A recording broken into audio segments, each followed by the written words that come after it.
नमस्कार सभी साथियों को। मैं रवि बघेल आपके अपने YouTube चैनल रवि 4 कंपटीशन में स्वागत करता हूं। साथियों, कैसे आप सब लोग? उम्मीद करता हूं सब लोग ठीक ठाक होंगे और अपनी अपनी पढ़ाई में आश्वस्त मस्त जिंदाबाद से लग रहे होंगे। तो साथियों, हम शुरू करने वाले हैं करंट पब्लिकेशन 11800 प्लस सीरीज का औसत चैप्टर का अंतिम पड़ाव और अंतिम क्लास रहने वाली है, जो कि टाइप 10 है। और ये जो क्लास है करंट पब्लिकेशन की जो सीरीज चल रही है, उसकी 31वीं क्लास है। ठीक है, तो 31वीं क्लास में क्लास नंबर 31 में हम करेंगे औसत एवरेज चैप्टर से टाइप 10 का पार्ट 3 करने वाले, जिसमें हम करेंगे क्वेश्चन नंबर 41 से लेकर 52 क्वेश्चन करेंगे, यानी कुछ 10 12 11 12 सवाल है। तो इनको हम करने वाले, बहुत ही आसान सवाल है, बहुत ही सरल सरल सवाल है। अब तक हमने जितने चैप्टर किए हैं उनको बहुत बारीकी से, बहुत एक एक क्वेश्चन को अच्छे से सॉल्व किया है। उम्मीद है कि शायद ही आपको इस तरह से कंटेंट आपको कहीं देखने को मिल रहा होगा। रेगुलरली एक एक क्वेश्चन आपको सोल्व करने को मिल रहा है। अगर आप एचडी यादव को लगा रहे हो या एचडी यादव को सॉल्यूशन चाह रहे हो, तो आपको उसकी जो चैप्टर वाइज प्लेलिस्ट जो है आपको प्लेलिस्ट सेक्शन में मिल जाएगी, तो वहां पे आप जाकर विजिट कर सकते हो। अगर आप एसएससी जीडी या यूपी पुलिस कांस्टेबल के लिए अगर एचडी यादव बुक को लगाने के लिए सॉल्यूशन कर रहे हो, तो वहां पे आपको क्लास मिल जाएगी। ठीक है, तो चलो बढ़ते हैं क्लास की ओर। तो आज की क्लास में हम देखेंगे पहला क्वेश्चन, और बुक के हिसाब से क्या 41वां क्वेश्चन है आज की क्लास का। तो बोला है, क्या बोला कि देखो क्वेश्चन में 41 में क्या कहा गया है कि देखो बेसिक सारा ही बेसिक ही है और कुछ नया नहीं है। सब कुछ जितना पहले हमने पढ़ चुका है औसत के बारे में वही कुछ है और कुछ नया नहीं इसमें। तो बोला है 30 छात्रों का एक बैच एक संस्थान में बौद्धिक टेस्ट देता है, यानी आईक्यू टेस्ट, जो आईक्यू लेवल टेस्ट होता है वो देता है। 30 छात्र देते हैं, उनमें से 20 से 75 अंक प्राप्त करते हैं तथा शेष छात्रों का औसत 87 अंक प्राप्त करते हैं। तो पूरे बैच के छात्रों का औसत अंक क्या होगा? हालांकि बेसिकली ये क्वेश्चन है, बहुत बेसिक क्वेश्चन है, आप इसको आसानी से कर सकते हो, लेकिन फिर भी मैं कराऊंगा। पहला क्वेश्चन है तो पहले क्वेश्चन को आपको होमवर्क में दे नहीं सकता हूं। तो देखो क्या है, जो 20 छात्र हैं, दो टोटल छात्र कितने 30 है। ठीक है, तो 20 छात्रों का जो आईक्यू लेवल है वो 75 आया, तो टोटल जो है कितना निकल के आएगा 20 छात्रों का। आप बोलोगे कि औसत का और पदों का मल्टीप्लाई कर दो, तो 75 दूनी 150 यानी 1500 हो गया, 1500। ठीक है, अब बोला और जो अंतिम जो शेष छात्र है, शेष कितने रह गए भाई? 30 छात्र टोटल थे, 20 का निकल चुका डाटा, तो शेष रह गए 10 रह गए। आप क्या बोलो 10 छात्र रह गए। अब 10 में क्या, 10 का कितना 87 निकल के आया है। उनका आईक्यू लेवल क्या है 10, जो क्या टॉप लेवल क्लास के बच्चे हैं, तो उनका क्या है 87 निकल के आया। तो इनका टोटल कितना हो जाएगा, 10 इंटू 87 करोगे तो आप 870 हो गया हमारा। अब टोटल देखेंगे पूरी क्लास का, उन्होंने क्या बोला है, तो पूरे बैच के छात्रों का औसत अंक क्या होगा। पूरे बैच के छात्रों का, पूरे बैच में कितने बच्चे हैं, 30 बच्चे हैं, और इनका टोटल आईक्यू लेवल का टोटल योगफल कितना आएगा भाई? 0 का 0, 8 7 7 और 0 7 हो गया, 8 5 13, 13 की 3 हाथ से लगे 1 और 1 2 हो गया, यानी 2370 हो गया। अब मुझे औसत निकालना है, तो औसत निकालने के क्या करूंगा, पदों का योगफल बटे पदों की संख्या। तो पदों का योगफल कितना है 2370 है, और पदों की संख्या कितनी 30 है, तो 2370 बटे पदों का योग, पदों की संख्या यानी 30 कर देंगे इसको, तो 0 0 खत्म हुई। ठीक है, तो करेंगे इसको 7 3 10 दोबारा जा रहा है। ठीक है, तो 3 7 21, बचा कितना 2, 27 3 नाम 7, यानी 79 क्या है इसका औसत आ जाएगा। पूरे बैच का 79 औसत आएगा। तो ऑप्शन नंबर पहला सही हो जाएगा। आगे बढ़ेंगे, आगे बोल रखा है कि 18 व्यक्तियों का औसत भार में 2.5 किलोग्राम की वृद्धि तब होती है जब 72 किलोग्राम भार वाले व्यक्ति के स्थान पर एक नया व्यक्ति आ जाता है। ठीक है, तो नए व्यक्ति का भार ज्ञात कीजिए। तो देखो, जब 18 व्यक्तियों के औसत भार में कितनी वृद्धि हो रही है, 2.5 किलो की वृद्धि हो रही है, 2.5 किलो की वृद्धि हो रही है। किसके ऊपर, जब 72 किलोग्राम का जा रहा है और नया व्यक्ति आ रहा है। तो देखो इसमें क्या करेंगे हम, कितने व्यक्ति कितने का जा रहा है, 72 किलो का जा रहा है, तो वृद्धि हो रही है कमी हो रही है। तो आप बोलो वृद्धि हो रही है, तो वृद्धि पे क्या करते हैं, प्लस करते हैं माइनस करते हैं, तो आप बोलोगे प्लस करते हैं। तो प्लस कितने व्यक्ति हैं, 18 व्यक्ति हैं, इनटू अब जो कितने की वृद्धि हो रही है औसत में, 2.5 की वृद्धि हो रही है। ठीक है, 2.5 करेंगे इसको। ठीक है, तो अब क्या करेंगे इसको, 72 प्लस के 18 दूनी 36, और 18 का आधा 9 हो गया, तो 36 और 9 45।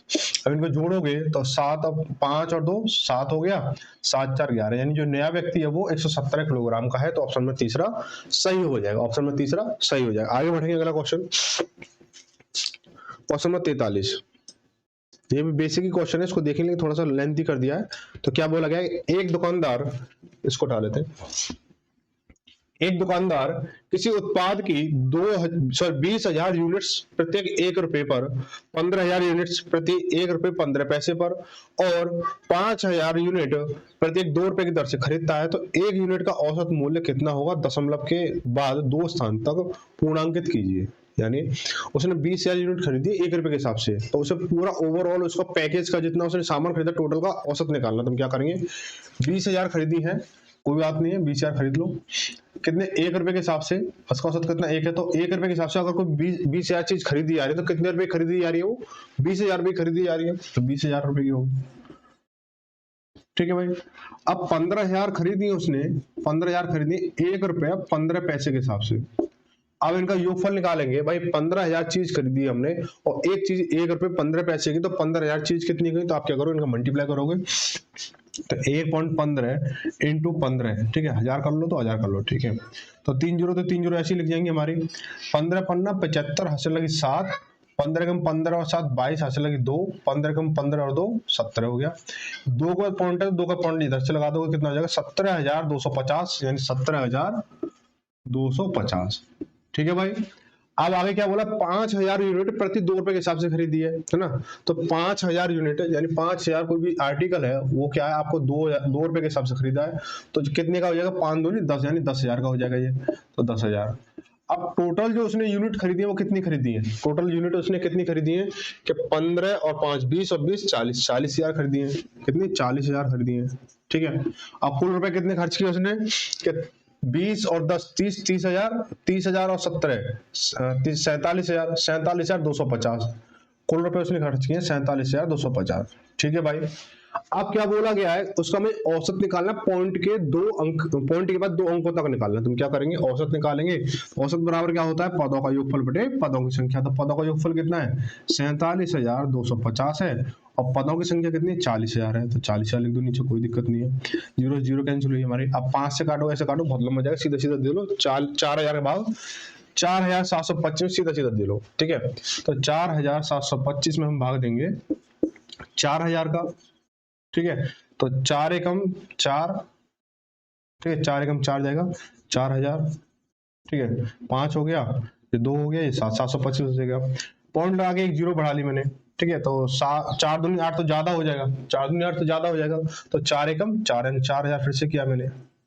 तो 0 5 2 और 3, 8 चौक 32, 8 चौक 32, यानी जीरो पहले लगाओ, पॉइंट लगाओ तो फिर जीरो बढ़ा लो, तो 8 चौक 32 है ना।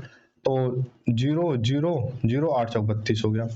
अब दशमलव के बाद हमारे 2 अंक आ चुके हैं। अगर इसको आगे बढ़ाना चाहे, अगर आगे पूछे दशमलव के बाद 3 अंकों तक बताइए या दशमलव के बाद 4 अंकों तक बताइए, तो यहाँ तक हम आगे चलते हैं। लेकिन क्या हमारे दशमलव के बाद 2 अंक आ चुके हैं, 1.18 आ चुका है, यानी ऑप्शन में तीसरा सही हो जाएगा। क्या हो जाएगा? 1.18 इसका आंसर हो जाएगा, ऑप्शन में तीसरा सही हो जाएगा। ठीक है। आगे बढ़ेंगे, क्वेश्चन नंबर 44 को देखेंगे।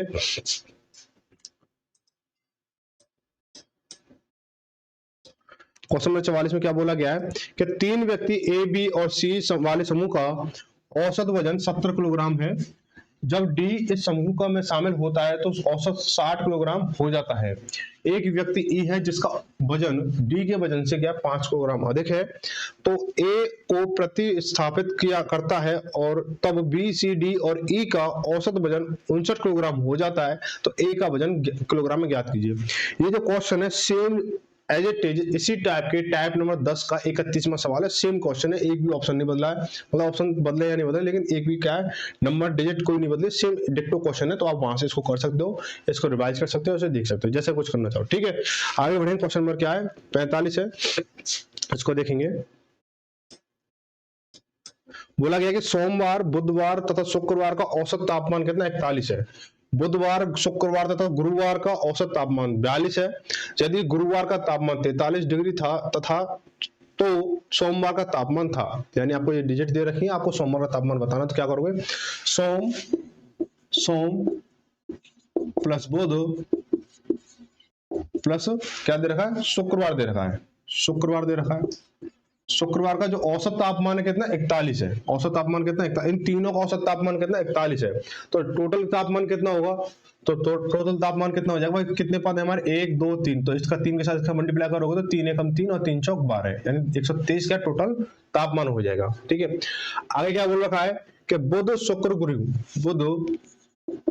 बुध प्लस शुक्र प्लस गुरु, इनका जो औसत तापमान है वो 43 है, कितना 43 है, 42 है, 42 है। ठीक है, तो अब इनका टोटल कितना हो जाएगा भाई, 1 2 3, 3 पद है हमारे, औसत कितना 42 है, तो पदों का योगफल कितना होगा, तो 3 इंटू 42 करोगे तो 3 दूनी 6 और 4 3 12 नहीं 126 हो गया। अब आगे क्या बोला है कि गुरु का तापमान 43 है, गुरुवार का तापमान कितना 43 है, तो कहीं भी रख दो गुरुवार का यहाँ पे हमारा। ठीक है, तो गुरुवार का तापमान कितना 43 है। ठीक है, 43 रख दिया मैंने यहाँ पे इसकी जगह पे। तो बुध और शुक्र का तापमान कितना हो जाएगा, मुझे सोमवार का निकालना है ना, मुझे सोमवार का निकालना है, तो सोमवार का जब निकालूंगा तो इन दोनों का तापमान पता होना चाहिए मुझे। ठीक है, अब गुरुवार का कितना 43 है, तो बुध और शुक्र का कितना हो जाएगा, बुध प्लस शुक्रवार का कितना हो जाएगा, शुक्रवार का, यानी इन तीनों की वैल्यू 126 है। अब 126 में से अगर 43 घटा दूं तो इन दोनों की वैल्यू निकल के आ जाएगी। ठीक है, तो 126 माइनस के 43 करेंगे हम, तो कितना हो जाएगा, 16 में से 3 सॉरी 6 में से 3 जाएगा 3 और 12 से 4 जाएगा 8, यानी 83 हो गया। यानी बुधवार और शुक्रवार की वैल्यू कितनी आ गई आपकी, 83 आ गई। और सोमवार की निकालनी है, तो सोमवार प्लस बुधवार प्लस शुक्रवार की वैल्यू कितनी 123 है। अब बुधवार और शुक्रवार की वैल्यू कितनी 83 है, तो क्या इसमें 123 में से मैं 83 घटा दूं तो सोमवार की वैल्यू निकल के आ जाएगी। तो सोमवार की वैल्यू कितनी है 123 माइनस के 83, ये कितना बराबर 40 हो जाएगा। तो सोमवार का जो टेम्परेचर है वो कितना है 40 डिग्री है, 40 डिग्री, ऑप्शन नंबर चौथा सही हो जाएगा। ठीक है, आगे बढ़ेंगे, अगला सवाल क्वेश्चन नंबर 46 देखेंगे।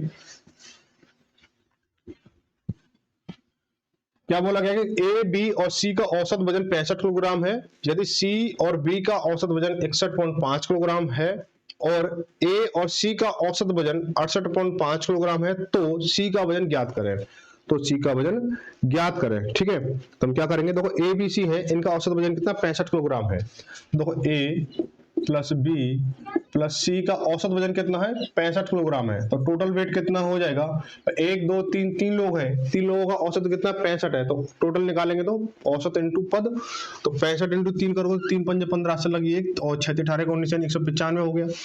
ठीक है, अब बोला गया सी और बी का औसत वजन, सी और प्लस बी का औसत वजन कितना है 61.5 है, 61.5 है। ठीक है, अब दो का औसत वजन कितना 61.5 है, तो टोटल वेट कितना हो जाएगा, इनका मल्टीप्लाई करोगे आप, तो क्या करोगे आप कि 2 पंजे 10, हाथ से लगी 0, हाथ से लगी 1, 2 एकम 2 और 1 3 हो गया हमारा, और 6 दूनी 12 यानी 123 हो जाएगा, पॉइंट लगा दो उसको। ठीक है, अब क्या बोला सी और ए और सी, ए प्लस सी की वैल्यू कितनी है 68.5 है, कितना 68.5 है, तो ऐसे इसको करोगे, 2 का मल्टीप्लाई करोगे टोटल वेट निकालने के लिए, तो 0 5 दूनी 10, हाथ से लगी 1, 8 दूनी 16 और 17 हो जाएगा। ठीक है, और 6 दूनी 12 13 हो जाएगा, यानी 137 हो जाएगा ये, है ना। अब क्या कह रहा है, हमें सी का वेट निकालना है, सी का वेट, देखो ए बी सी की वैल्यू कितनी है ये दे रखी है ना। अब यहाँ पे देखो ए है भाई, इसको मिलाओ, ए है बी है और सी है, यानी एक एक्स्ट्रा सी है। अब इन दोनों को जोड़ोगे, जो भी इसको टोटल का एक्स्ट्रा, इससे जो एक्स्ट्रा बनेगा वो सी की वैल्यू निकलेगी, तो हम इसको जोड़ेंगे तो 7 3 10 हाथ से लगी 1, 5 3 2 5 और 1 6 हो गया, ये 2 हो गया, 260 हो गया। तो सी की वैल्यू बराबर कितना हो जाएगा 260 माइनस के 195 हो गया, 5 इधर कम है 200 से और 60 इधर ज्यादा है, तो सी की वैल्यू कितनी 65 हो जाएगी, 65। ऑप्शन नंबर कौन सा हो जाएगा, ऑप्शन नंबर 1 सही हो जाएगा। ठीक है, ऑप्शन नंबर 1 सही हो जाएगा। ठीक है, आगे बढ़ेंगे, क्वेश्चन नंबर 47 बोला, बहुत अच्छा सवाल है ये, और सीजल टायर 1 में आया हुआ है, लेकिन इतना लेवल का सवाल नहीं है ये। बोला कि 18 क्रमिक पूर्णांकों के समुच्चय का औसत कितना है 22.5 है, तो निम्न में से कौन सा उस समुच्चय का सबसे बड़ा पूर्णांक है। अब तो समुच्चय का मतलब क्या होता है, एक ग्रुप है, कोई भी 18 क्रमिक पूर्णांक यानी लगातार आने वाले 18 संख्याओं का जो ग्रुप है उसमें जो औसत है वो कितना है 22.5 है। देखो औसत क्या कहता है, जब 18 संख्या है, 18 संख्या मिड पॉइंट यानी मिड पॉइंट, यानी जब 18 ये मिड पॉइंट है इसका, तो 18 का आधा कितना होगा 9 होगा, तो 9 पद इधर है और 9 ही पद इधर है, इनका मिड पॉइंट कितना 22.5 है, 22 पॉइंट क्या 5 है। ठीक है, 22.5 है। अब क्रमागत संख्या है, है ना। तो यहाँ से यहाँ तक की दूरी बराबर होगी, यहाँ से यहाँ तक की दूरी बराबर होगी, तो यानी ये जो होगा वो ये वाला जो पॉइंट होगा वो कितना होगा 23 होगा, कितना 23 होगा, और ये वाला कितना 22 होगा। और यही तो इनका अंतर बीच का जो पॉइंट आएगा वो 22.5 निकलेगा भाई, 23 का और 22 का जो बीच का जो पॉइंट निकालोगे तो जब तो 22.5 निकलेगा। बातें समझ में। अब क्या करेंगे, इसने बोला ये बड़ा वाला पॉइंट बताना है, सबसे बड़ा वाला पॉइंट बताना है। तो यहाँ पे जो पद हो गया, पद कितना हो गया देखो, यहाँ तक तो 9वां हो गया भाई, 9 पद इधर है 9 पद इधर है, तो 9वां तो ये हो गया, तो यहाँ से पकड़ लो 9 पद यहाँ है, तो बचा कितना 9 पद बचेंगे, तो या तो सिर्फ 22 प्लस के 9 कर लो, ठीक है, तो 31 हो जाएगा। या फिर आप ऐसे देख सकते हो 23 हो गए, 9 पद इधर हो गए, 10वां पद ये है, 10वां तो ये हो गया, ठीक है 10वां हो गया ये। अब 10 के बाद कितने बचे, 18 पद हैं, 10 पद तक 23 की वैल्यू है, और तो 18 में यानी 8 पद और जोड़ेंगे, क्रमागत संख्या है तो लगातार यानी 8 ही जोड़ेगा, तो 23 प्लस के 8 जोड़ लो तो 31 हो जाएगा। आप चाहे इस वाले पद से पकड़ लो या इस वाले पद से पकड़ लो, चीजें वही सेम आंसर निकलेगा, तो ऑप्शन में तीसरा सही हो जाएगा। आगे बढ़ेंगे, अगला सवाल बोला है, ये क्वेश्चन थोड़ा लॉजिकली है, ये क्वेश्चन थोड़ा लॉजिकली है, तो इसको समझेंगे। बोला अंकिता का भार उसकी दादी के भार से 20% कम है, दादी का भार उनके पति से 26 किलोग्राम कम है, जिनका भार 81 किलोग्राम है। यदि अंकिता का भाई अंकिता से 8 किलोग्राम भारी है तो अंकिता के भाई का भार किलोग्राम में कितना है। देखो ये अंकिता है और ये दादी है, अंकिता का भार उसके दादी के भार से 20% कम है, यानी दादी का भार 100 है तो अंकिता का भार 80 हो जाएगा, 20% यही तो होगा हमारा, ठीक है। अब बोला गया कि दादी का भार उनके पति के भार से 26 किलोग्राम कम है, किसके पति के भार से, अंकिता के पति के भार से, ठीक है। तो अंकिता के पति के भार से 26 किलोग्राम कम है, ठीक है। अब उनके पति का भार कितना है, 81 किलोग्राम है, जो अंकिता का पति है उनका भार कितना है 81 किलोग्राम है, और दादी है उसका भार उसके पति से 26 किलोग्राम कम है, तो दादी का कितना हो जाएगा, दादी का कितना होगा, दादी का तो 81 माइनस के 26 कर दो तो कितना 55 हो जाएगा, 55, ठीक है 55 हो गया। अब देखो दादी का भार 55 हो गया, दादी का भार 55 हो गया, और अंकिता का भार कितना, दादी के भार का 80% है, दादी के भार का 80% है, तो अंकिता का भार कितना होगा, अंकिता का भार कितना हो जाएगा 55 इंटू 80% लगा दो भाई, 80/100 कर दो इसको, एक जीरो से एक जीरो घटी हमारी, 5 दूनी 10 और 5 से काटा इसको 11 बार, 2 से काटा इसको 4 बार, ये 11 चौक 44 हो गया, ठीक है। अब अंकिता का भार 44 आ गया, अंकिता का भार कितना आ गया 44 आ गया। अब अंकिता का भाई अंकिता से 8 किलोग्राम भारी है, यानी 8 किलो भारी है, तो अंकिता के भाई का टोटल वेट कितना होगा, तो अंकिता का भाई कितना है 8 किलोग्राम भारी है, तो अंकिता 44 की है, अंकिता कितनी की है 44 की है, ठीक है, प्लस 8 इसमें जोड़ गया तो कितना 52 हो जाएगा, ठीक है। तो अंकिता का भाई कितना 52 किलो का है, ऑप्शन नंबर चौथा सही हो जाएगा। आगे बढ़ेंगे, क्वेश्चन नंबर 9, एक प्लम्बर रास बिहारी ने जनवरी के महीने में प्रतिदिन औसतन 925 रुपए कमाए, यानी जनवरी का महीना उसमें क्या है, अब 2 जनवरी का महीना आने वाला है, अब देखो 1-2 दिन रह गया, उसके बाद जनवरी आने वाली है, ठीक है 2-4 दिन बाद। एक प्लम्बर रास बिहारी ने जनवरी के महीने में प्रतिदिन औसतन 925 रुपए कमाए, उसने पहले 20 दिनों के दौरान औसतन 881 रुपए कमाए और अंतिम 20 दिनों के दौरान 915 रुपए प्रतिदिन की कमाई की। 12 जनवरी से 20 जनवरी तक उसकी प्रतिदिन की औसत आय क्या थी, ये बताना है। देखो जनवरी कितने दिन की होती है, सबसे पहले ये बताओ जनवरी कितने दिन की होती है, जनवरी कितने दिन की होती है, तो आप बोलो 31 दिन की होती है, तो 31 दिन की औसतन कमाई कितनी है 925 है, 925 है, तो उसकी टोटल कमाई 31 दिन की टोटल कमाई कितनी हो जाएगी, तो 925 इंटू 31 करोगे तो कितना हो जाएगा, 925 का 925 हो, 1 से मल्टीप्लाई किया तो इंटू 5 या 15 से लगी 1 3 दूनी 6 1 7 हो गया, 9 3 27 हो गया, ठीक है भाई। तो 5 7 9 7 16 से लगी 1 7 और 8 हो गया, ये 2 हो गया, ठीक है, 28,675, 28,675 हो जाएगा, ठीक है 28,675 हो गया। अब हमें क्या करना है इसमें, अब बोला प्रथम 20 दिनों का औसत इनकम कितनी है 881 है, पहले 20 दिनों की औसत कितनी है 881 है, 881 है, तो ये कितना हो जाएगा हमारा 881 है, तो इसको टोटल करेंगे, देखो 0 का 0 हो गया हमारा, 2 एकम 2, ठीक है, और 8 दूनी 16, 16 की 6 से लगेगी, 8 दूनी 16 70, यानी 17,620 हो गया। और अंतिम 20 दिनों का औसत कितना 915 है, अंतिम 20 दिनों का औसत कितना 915 है, तो 915 करो इसको, तो कितना है, तो उसको टोटल निकालोगे तो 0 का 0 हो गया, 2 5 10 से लगी 1 और 2 कम 2 और 1 3 हो गया, और 9 दूनी 18 हो गया, यानी 18,300 हो गया। अब क्या बोला गया है, उसने बोला कि जो 12 जनवरी से 20 जनवरी तक उसके प्रतिदिन औसत आय कितनी है। अब 12 जनवरी से और 20 जनवरी तक दिन कितने हुए, आप बोलोगे 8 दिन हुए। 8 दिन नहीं हुए, उसके हुए 9 दिन। क्यों कि 12 जनवरी से, यानी 12 जनवरी से वो कमाना शुरू करेगा 20 जनवरी तक, तो 12 13 14 15 16 17 18 19 20 9 दिन हो गए। ठीक है, अब यहाँ पे वेरीफाई करेंगे कि यहाँ जो बन रहा है ये 40 दिन बन रहे हैं, और वैसे टोटल कितना है 31 दिन का महीना है, तो यहाँ पे अंतर कितने का 9 दिन का अंतर है। जो भी यहाँ अंतर निकलेगा इन चीजों में, इसकी योग इन दोनों के योगफल से और इनका अंतर निकलेगा, वो 9 दिन की वैल्यू निकलेगी। ठीक है, 9 दिन की वैल्यू निकलेगी। ठीक है, तो हम क्या करेंगे कि 9 दिन की जो वैल्यू निकलेगी टोटल, 9 दिन का योगफल क्या निकलेगा कि इनको जोड़ो पहले, 0 2 6 3 9 हो गया, 8 7 15 हंस लगी 1 और 1 2 और 1 3, यानी 35,000 ये हो गया।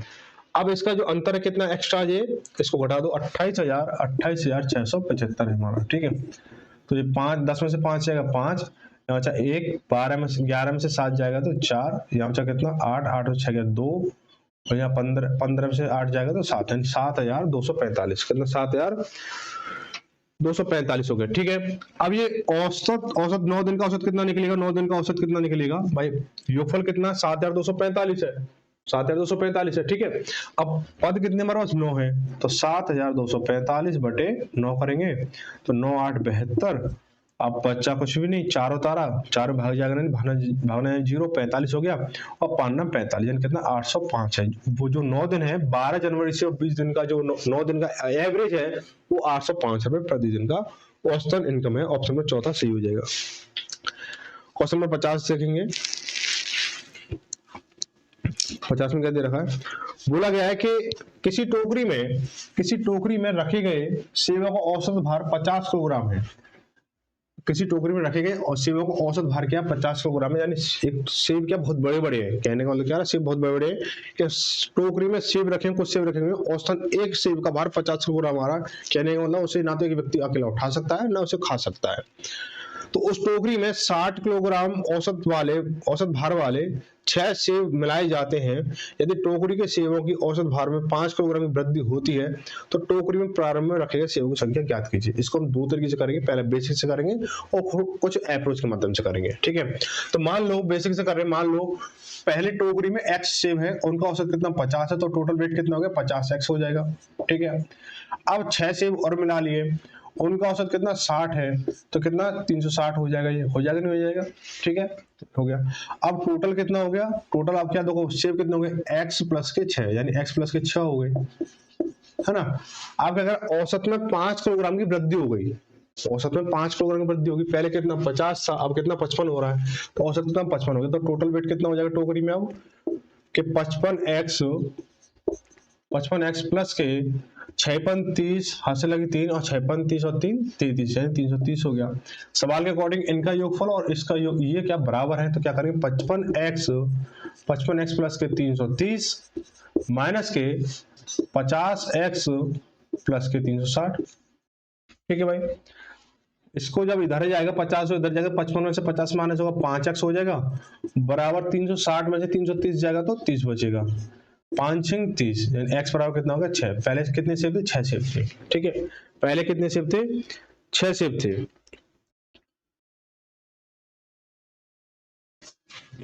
अब देखो उसको उसमें कैसे करेंगे ट्रिक के माध्यम से, तो इसे लिखो, देखो नई संख्याओं का योग, नई संख्याओं का योग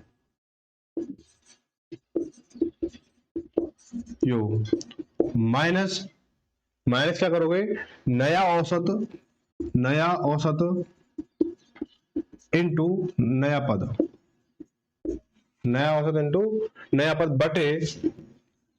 बटे औसत में अंतर, अब कैसे लिखोगे, देखो नई संख्याओं का योग क्या होगा, उसने बोला कि उस टोकरी में दो क्या बोला है कि दूसरी लाइन उस टोकरी में 60 किलोग्राम औसत भार वाले 6 सेब मिलाए गए, यानी 6 × 60 करोगे माइनस नया औसत कितना है 5 किलोग्राम बढ़ गया, यानी पहले कितना 50 था 5 बढ़ गया यानी 55 हो गया। 55 हो गया, ठीक है, इनटू इनटू नया पद कितना है, कितने से मिला है, 6 से मिला है ना, 6, तो इनटू 6 कर दो, ठीक है। अब यहाँ पे कैसे कर, अपॉन में औसत में कितने का अंतर है, 5 का अंतर है, औसत में कितने का अंतर है, 5 का अंतर है, तो देखो यहाँ पे क्या है, 6 कॉमन आ रहा है, 6 कॉमन आ रहा है, ठीक है। ऐसे या तो इनका मल्टीप्लाई कर लो तो हो जाएगा आसानी से, ठीक है। जैसे 360 इसका वैल्यू होगी, इसका कितनी वैल्यू 330 हो जाएगी, बटे 5 करोगे तो 330, 360 में से 330 जाएंगे तो कितना बचेगा, 30 बचेगा, और 30 बटे 5 करोगे तो कितना, 5 30 हो जाएगा, ठीक है, ये हो गया। या फिर इसको आप ऐसे कर सकते हो कि 6 कॉमन ले लिया मैंने, और यहाँ कितना बचेगा, 60 माइनस के 55 अपॉन में कितना, 5, ठीक है। तो बराबर 6 इंटू, दिख रहा है ना, 6 इंटू 60 में से जब 55 जाएंगे तो 5 बचेगा, अपॉन 5, 5 से 5 खत्म होगा, अच्छा बचा यहाँ पे, ऐसे कर सकते हो, ठीक है। तो जैसे मन करे वैसे कर सकते हो, जो आपकी मर्जी है किस तरह से करना चाहोगे। आगे बढ़ेंगे, क्वेश्चन नंबर 51 देखेंगे। थोड़ा बड़ा क्वेश्चन लग रहा है, थोड़ा समझने में अच्छा मजा आएगा इसमें। देखो क्या बोला गया, राम, श्याम, रोहन, रीता और मुकेश एक परिवार के 5 सदस्य हैं, 5 सदस्य हैं, ठीक है। अब क्या बोला गया है कि जिनका क्रमिक रूप से भार तौला जाता है, और प्रत्येक सदस्य का भार तौलने के बाद उसके औसत भार की गणना की जाती है। यदि प्रत्येक बार औसत भार 2 किलोग्राम की वृद्धि होती है तो राम से मुकेश कितना भारी है। तो देखो सबसे पहले देखेंगे कि जैसे जब औसत वृद्धि हो रही है, कितने की, 2 की वृद्धि हो रही है, ठीक है, औसत वृद्धि 2 की हो रही है। प्रत्येक व्यक्ति जब ले रहे तो औसत कितने लोगों के साथ होगा, 2, कम से कम 2 लोगों के साथ होगा, है ना। तो 2 की वृद्धि हो रही है। अब 2 की वृद्धि हो रही है, कितने लोगों पर, 2 लोगों पर हो रही है, तो औसतन में लोगफल में कितने की वृद्धि होगी भाई, 2, औसत में 2 की वृद्धि, लोग 2 है तो 2 दूनी 4, 4 की वृद्धि हो रही है, ठीक है। अब ये कंसेप्ट चलेगा। अब देखो राम है, राम की मैंने मान ली x मान ली, ठीक है। राम के बाद कितनी, श्याम की उम्र, श्याम का जो उम्र है, क्या भार है ना, किसकी बात है, भार, ठीक है, भार की बात हो रही है। तो श्याम का भार कितना हो जाएगा कि इससे, अब देखो 4 मैंने होता है ना, 4 अंक बताते ना, तो इससे क्या 4 अधिक हो जाएगा, x प्लस के 4 हो जाएगा। श्याम के बाद कितना, रोहन है, रोहन का कितना हो जाएगा, रोहन का कितना होगा, इससे 4 अधिक हो जाएगा तो x प्लस के 8 हो जाएगा। रोहन के बाद कौन है, रीता है, रीता की कितनी, रीता कितनी हो जाएगी, x प्लस के 12 हो जाएगी, ठीक है। आपके मुकेश है, मुकेश की कितनी हो जाएगी, मुकेश की हो जाएगी x प्लस, इससे 4 ज्यादा, x प्लस के 16 हो जाएगा। अब बोला मुकेश और राम का कितना अंतर है, मुकेश और राम का अंतर बताना है, तो मुकेश और राम का अंतर कितना जाएगा, तो x प्लस के 16, ये तो मुकेश की होगी, माइनस राम को करोगे तो x करोगे तो x माइनस x कितना, 16। तो मुकेश और राम के वेट का अंतर कितना, 16 है। ऑप्शन मत कौन सा, तीसरा सही हो जाएगा, ठीक है। आगे बढ़ेंगे, आगे क्या है, क्वेश्चन नंबर 52 दे रखा है कि 3 व्यक्तियों के औसत वजन में 4 किलोग्राम की वृद्धि होती है, 3 व्यक्तियों के औसत भार में 4 किलोग्राम की वृद्धि होती है जब उनमें से एक व्यक्ति जिनका वजन 100 किलोग्राम है को दूसरे व्यक्ति के द्वारा प्रस्तावित किया जाता है, तो नए व्यक्ति का भार बताइए।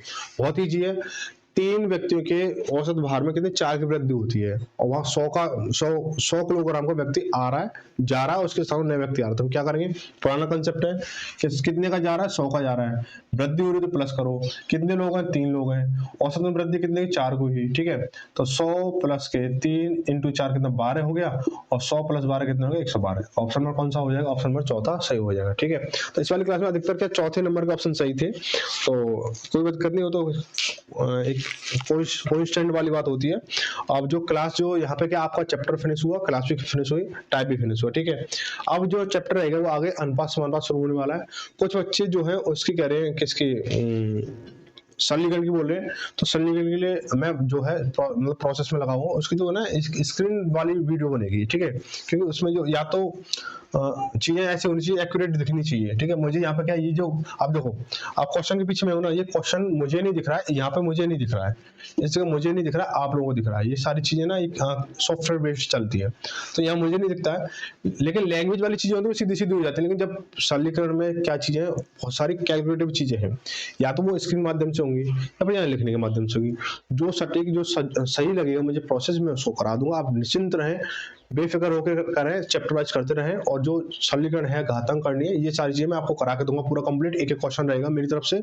और आपको क्या थोड़ा सपोर्ट चाहिए, तो थोड़ा सा आप वीडियो शेयर वगैरह करें, लाइक भी जरूर करें, ताकि जो अन्य जो क्लासेज हैं वो थोड़ी और अच्छे से मोटिवेट होके हो सके, ठीक है। तो मिलते हैं ऐसे ही अगली खास वीडियो, जो क्लास रहेगी अगली शाम 8 बजे।